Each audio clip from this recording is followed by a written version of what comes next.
Uh, well, hey everybody. My name is Galiz-Rowe. I am the editor-in-chief of Uppercut. I am also a freelance writer and an editor over at Upcomer, which is a new esports site. And I'm really excited to be here and be doing this talk.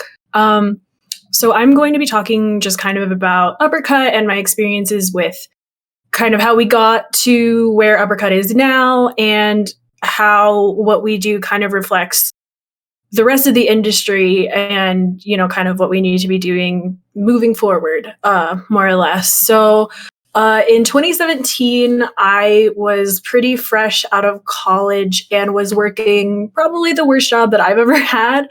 I was an executive assistant for the CEO of a local appliance company, and it was not great. But during that time, I was also getting back into video games, and they were kind of becoming more and more of an outlet for me during that time. And so it got to the point where, you know, playing these games and listening to podcasts and stuff, I was really starting to get interested in the content side of things. So I did decide to go ahead and start writing for an indie site that was not mine. It was, you know, one that was already existing. And you know, it was fine. It was a good site. The people were nice, but there was kind of this expectation that you were going to treat it like a second job. And as someone who was already working a job I hated, that was not something I could do. So that didn't end up working for me. And I decided to ultimately move on and start my own site, which was called Your Geeky Gal Pal. And it was just it was more of a smaller personal blog, and it was definitely kind of geared more towards, you know, like queer and femme people specifically in games, since there's a lot of hostility towards that audience. And I didn't really see any sites out there that were kind of catering specifically to that audience at that time. So I started doing that, and it was really hard. It's hard to do your own site. It's hard to, you know, manage content by yourself, all of that. And that kind of gets into the crux of our landscape, right? Is the idea that we are often told, don't work for free. You know, if you're going to work for free for yourself. And, you know, by and large, I agree with that. I think you obviously should be getting paid. You obviously should be, you know, getting something valuable for what you're doing. But given the way that this landscape is, how do you, you know, go about getting a team that's, you know, going to help you with something? How do you go about having writers? How do you go about having editors if you don't have any resources, if you don't have any money? And it, you know, in our scene, it comes down to, okay, well, you ask your friends who also want to do this. You meet people online who are also interested, and everybody's kind of okay. I'm sorry, excuse me. Everyone's kind of okay with it because of, you know, this passion stuff, right? And that's not, it's hard. It's not a good thing. It's not a good way for things to be. But when you see, you know, it's not as easy as just everybody should start their own blog, right? Because first of all, it assumes that you have, you know, enough level of privilege to be able to afford hosting fees, to be able to afford a web designer if you don't know how to do it yourself. You know, like none of this stuff is free. So you are taking on some kind of financial cost to run a site. And then on top of that, you know, there's not everybody wants to take on what it takes to run a whole site. And, you know, to get anywhere, a personal blog is great, but you do kind of have to invest in having a brand, having a social media presence, you know, being more than just a little website. And so it gets tricky. It gets really, really hard. And that's kind of the tension that we've been running up against with Uppercut since we started. You know, we started out, it was just me. And then I asked my friend Andrew to help me. And he did that for free because we were friends. And it was, you know, I transitioned to paying him as soon as I was able to, but we did not have the funds for a long time. And we haven't consistently had a lot of income since pretty much, you know, this year. And even that, you know, we're not making a ton of money ever.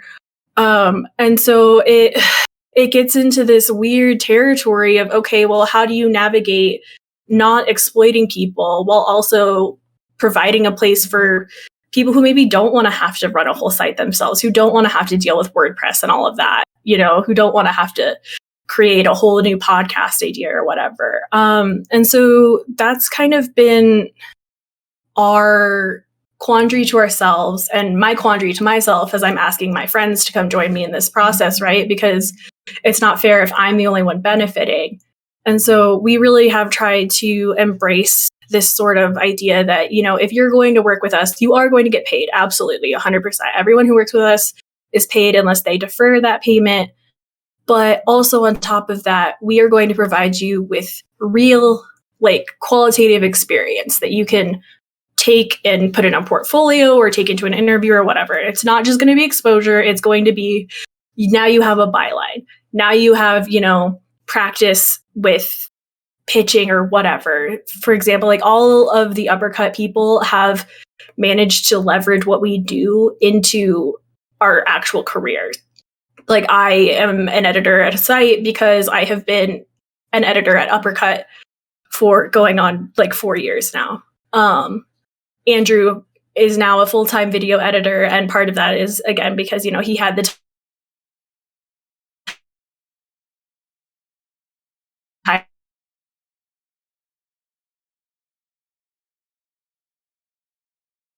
All right, guys, look like we're back. We will switch back over to Ty.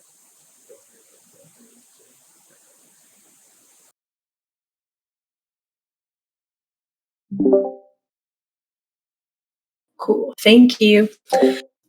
So sorry about that little hiccup there. But yeah, so kind of what the value proposition of Uppercut is basically not only are you going to get paid, but you are going to get some kind of real experience that you can use to further your career in games or whatever, if that is what you're looking to do.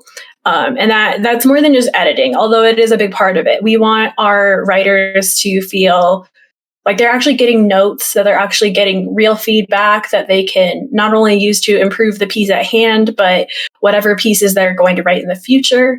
But beyond that, we do want everyone who works with us to be able to walk away with something for it. And that includes, we worked with an artist all last year who did our theme week art, and those pieces are, in their portfolio. I wrote a letter of recommendation for them.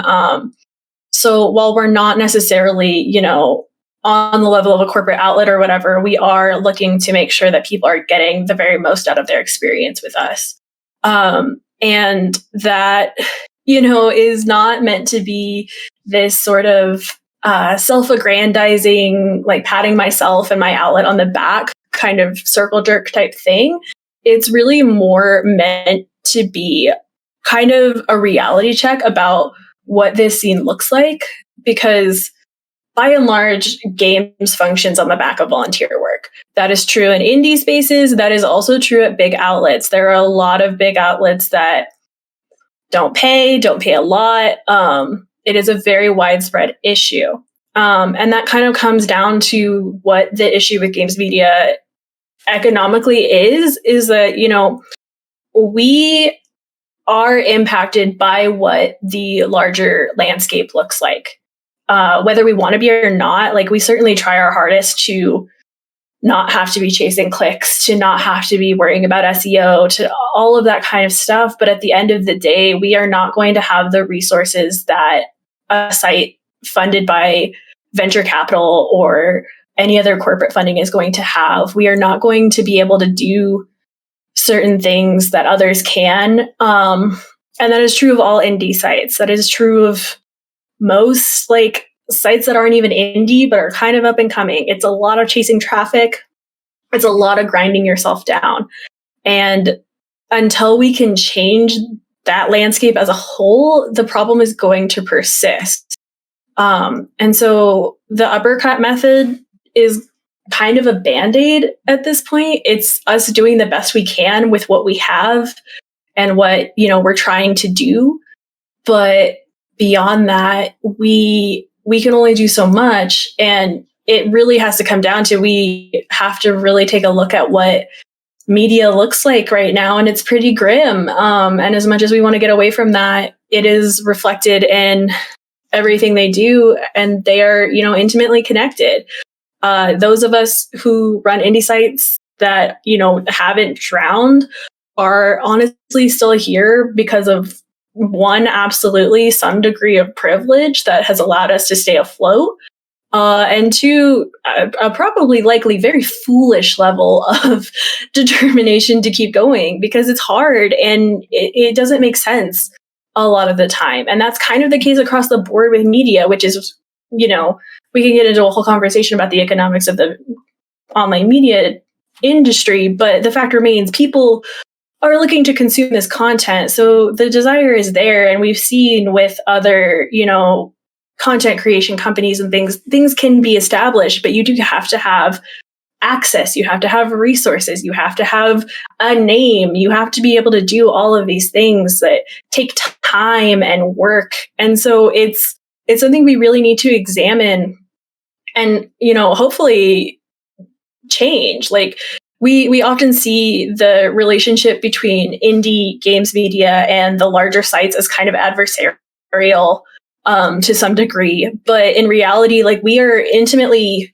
tied to that part of the industry. We are hand in hand with them, whether we like it or not. And so we really need to be pushing for those better practices, for those better conditions, for changes to how media companies are funded, how these, there's so much, right? There's so much that needs to happen, but we need to be consent lickers, or that we need to, be okay with outlets doing bad things or saying bad things or doing harmful things. But we do need to realize that our fight just to exist in this space in general is absolutely tied to theirs. We are all maybe not on the same team, but certainly playing the same game. And we need to level that field as much as we can if we have any hope of surviving, because we can't keep relying on those of us who have enough privilege and resources to stay afloat. We can't rely on that forever. It's just not sustainable in any way. And so I think I want Uppercut to be a lighthouse in a storm. I want us to be a refuge, but ultimately there's only so much we can do. And we really do have to push for those positive changes in our space and our scene and support. Let's and doing the best we can under the conditions that we have, while still realizing that there's a larger system afoot to some degree. And yeah, that's all right. That's kind of all I have for y'all. I don't know what comes next.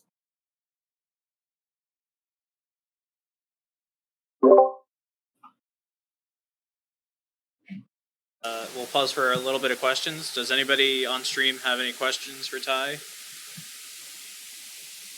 I have a question. Do you think it's worth it being an indie? Personally?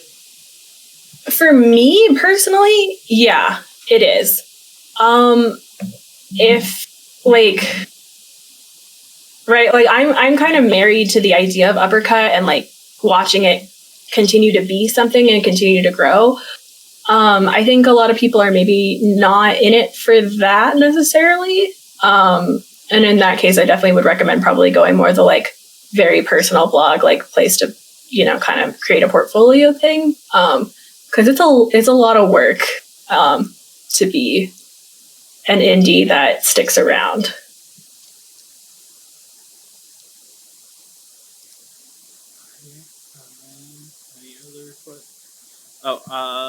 Mike Clam asked, what are the best ways people can support indie game outlets? The first and foremost is definitely financially. If an indie outlet has a Patreon or a Ko-fi or whatever, definitely throwing cash their way is certainly going to help, because again, running these sites does cost money, especially if you are paying people. But two, if they have podcasts, subscribe and rate and review them. I know everybody says that, but it's true. It does help with visibility and stuff. Actually read and engage with the work, share it with people, talk about it. People definitely don't write just to like scream into a void. They do want people to engage with their work. And the more you engage, the more eyes are probably going to be on it, which is helpful in a lot of different ways. But yeah, just enjoy what they do and be active about it, I guess. All right. I'm not seeing any other questions right now. Do you want to plug anything that you're working on right now?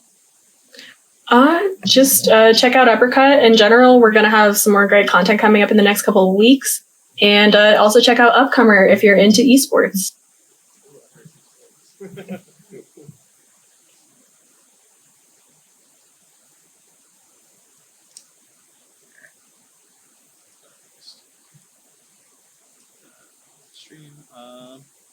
Do you want to wait a few minutes to see if there are any more questions?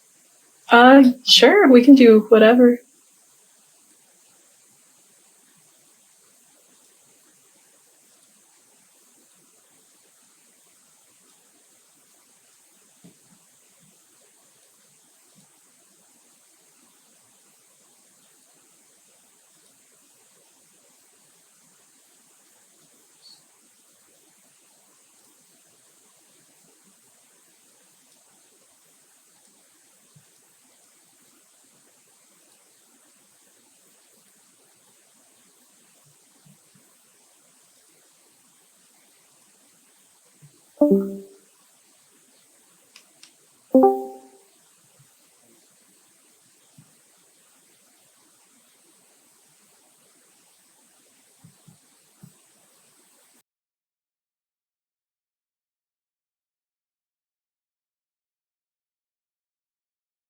All right, Ty.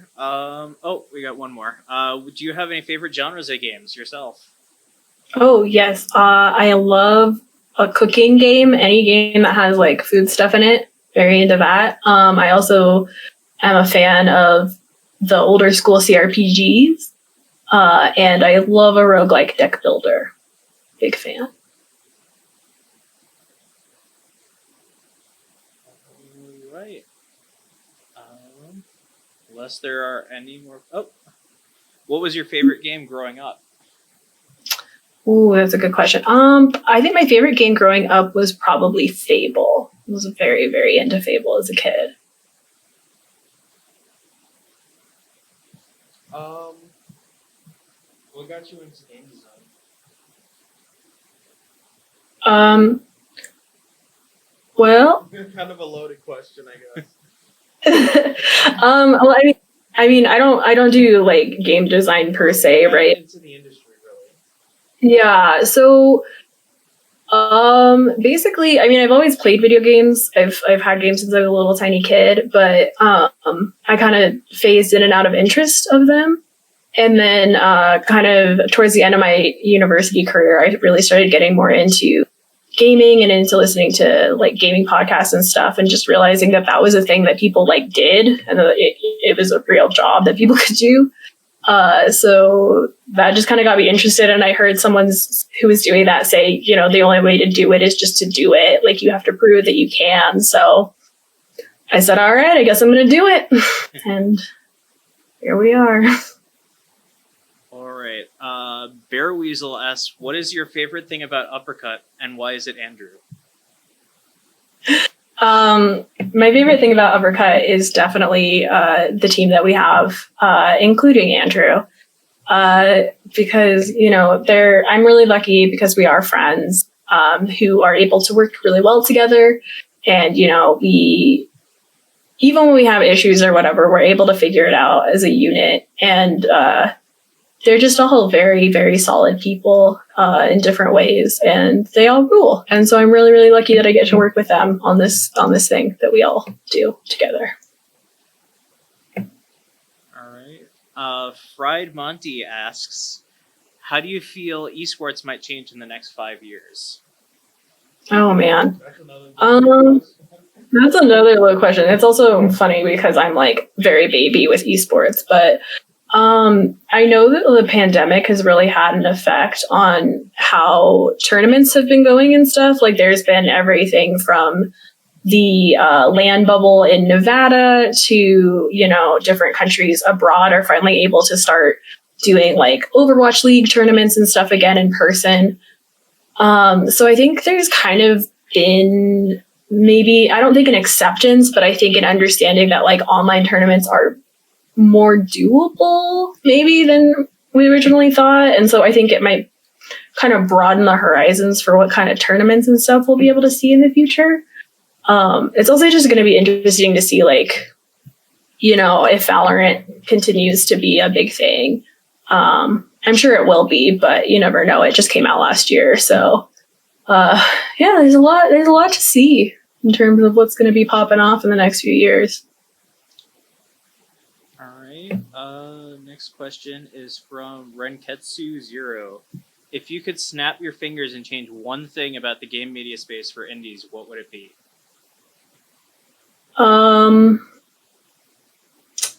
that's a really good question. I think if I could do universal basic income, kind of, but like, yeah, it's just kind of being able to give people more.